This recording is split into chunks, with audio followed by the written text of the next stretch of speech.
name's Ricky Hatton. I'm in Oldham, and I've brought my Only Fools and Horses Reliant Robin down for a bit of a revamp.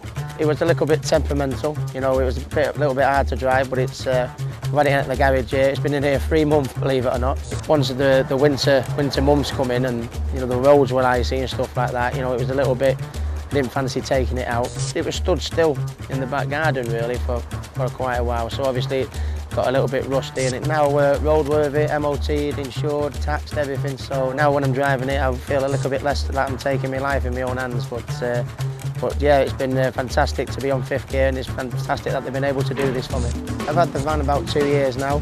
I got it from a website where I've got practically everything you can dream of Only Fools and Horses, and the one thing I didn't have was obviously one of the vans. And I always said, you know, if you ever come across one, please give us a shout, and you know, and that's what he did. You know, the gear stick's been done, new points and plugs, jetted, you know, with a jetter, as awful as it sounds, with it being so old, to see what fell off and what needed replacing, and just give it an all round, just a tune-up basically.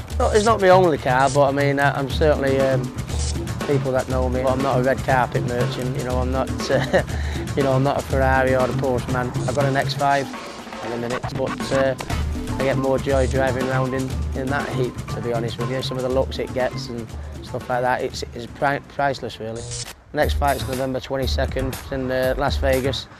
It's a unification match. I'm fighting the IBF champion Paulie Malignaggi, putting my IBO belt and Ring Magazine belt on the lines. It's a big fight, good chance for all my fans to go over to Las Vegas in the droves again and take over the city. And yeah, it's, you know, I think if I win this will be my 7th world title, so another big fight for me. I only do about 3 hours in the gym, 3 or 4 hours in the gym, and then do my running of a morning, do about 4 miles. I just start my training, so the intensity will get more and more as the weeks go by. Normally the biggest fight would be getting home in my 3-wheel van, but now it's had a revamp, I don't think that would be a problem. My favourite fight was probably the night I won the undisputed title from Kostya.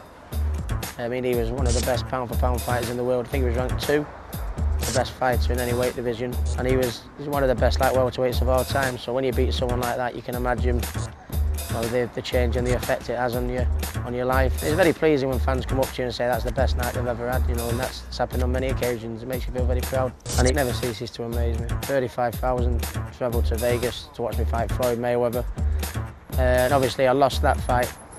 And sometimes when you lose, your popularity dwindles, can dwindle a little bit, but that certainly wasn't the case. 58,000 when my next fight comes to the city of Manchester Stadium. So I'm not saying I will be remembered as the greatest British fighter of all time, but I don't think there's been a British fighter, past or present, that's had a fan base for me, and I think, to be honest, that's the best title you could ever have. Floyd Mayweather's a brilliant fighter, but I'd like to have the chance to put the record straight. He's retired at the minute, but he's retired before, he's not stayed retired for long, so hopefully he'll come out of retirement. I felt a little bit hard done to last time. I thought the referee was a little bit biased, to say the least.